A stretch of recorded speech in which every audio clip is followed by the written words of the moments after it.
Hello अस्सलाम वालेकुम Pakistan. This is Anne's कमाल और आप देख रहे हैं पाकिस्तान स्ट्रेटेजिक फोरम का ऑफिशियल यूट्यूब चैनल। आज हम बात करेंगे जो यूएस ने अप्रूवल दिया है टर्की के लिए F-16 ब्लॉक 70 का विकेट्स की अपग्रेड का अप्रूवल पैकेज दिया है उसके हवाले से। तो चलिए वीडियो की तरफ चलते हैं।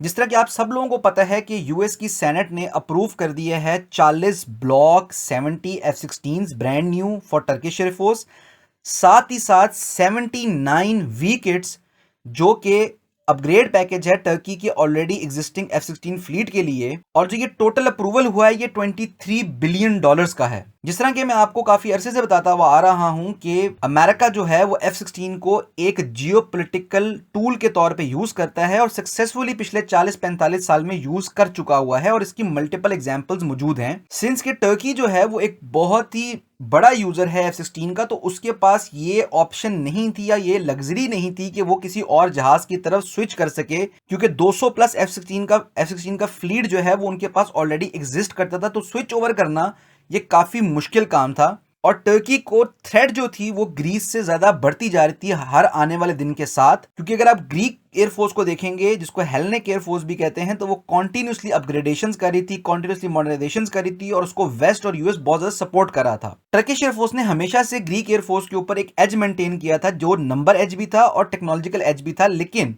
जब से टर्की ने S-400 प्रोक्योर किए थे तब से लेकर आज के दिन तक जो वो एज था टर्किश एयरफोर्स का ग्रीक एयरफोर्स के ऊपर, वो फेड अवे होता जा रहा था। और यहां पे एक चीज जो क्रिटिकल नोट करने वाली है वो ये है कि 79 विकेट्स और 40 ब्लॉक 70 ब्रांड न्यू जहाजों के लिए टर्की को $23 बिलियन यूएस को पे करने होंगे। साथ ही साथ जो अप्रूवल हुआ है उसके साथ ही यूएस ने 40 F-35 का अप्रूवल भी दे दिया है ग्रीक एयरफोर्स के लिए, यानी कि हेलेनिक एयरफोर्स के लिए। तो बेसिकली ये एक पैगाम है वेस्ट का या यूएस का टर्की के लिए, जो ग्रीक एयरफोर्स का टेक्नोलॉजिकल एडवांटेज है ओवर टर्किश एयरफोर्स वो उसको अब मेंटेन करेंगे। क्योंकि जाहिर सी बात है ब्लॉक 70 जितना मर्जी एडवांस फाइटर हो, लेकिन F-35 उसके ऊपर ही आता है, वो 5th जनरेशन का फाइटर है। और F-16 जो है वो बेसिकली 4.5 जनरेशन का फाइटर है। मैं ब्लॉक 70 की यहां पे बात कर रहा हूं।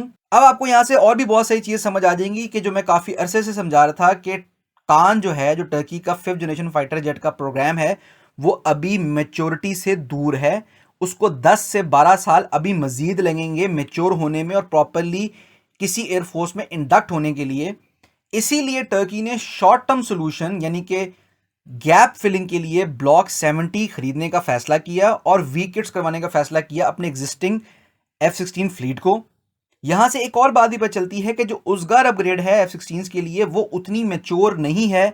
इसके साथ साथ 40 नए F-16 ब्लॉक 70 भी टर्की को अमेरिका से मिलेंगे इस कॉन्ट्रैक्ट के नतीजे के अंदर। लेकिन यहां पे जो सबसे क्रिटिकल बात है वो ये है कि जो ग्रीक एयरफोर्स का एज है ओवर टर्किश एयरफोर्स उसको मेंटेन किया गया है और ग्रीस को भी साथ ही 40 F-35 देने का फैसला अमेरिका कर चुका हुआ है और उसका भी अप्रूवल कांग्रेस ने कर दिया है। ग्रीस की एयरफोर्स के पास ऑलरेडी रफाल भी मौजूद हैं और मिराज 2000 भी मौजूद हैं। तो उनका जो टेक्नोलॉजिकल एडवांटेज है ओवर टर्किश एयरफोर्स वो मेंटेन रहेगा। और साथ ही साथ जिस वक्त टर्की की एयरफोर्स को F-16 ब्लॉक 70 और विकेट्स अपग्रेड मिल रही होंगी, तो साथ ही ग्रीस की एयरफोर्स को F-35 मिल जाएगा। तो लॉन्गर रन में टर्की को कोई फायदा नहीं होने वाला इस डील से।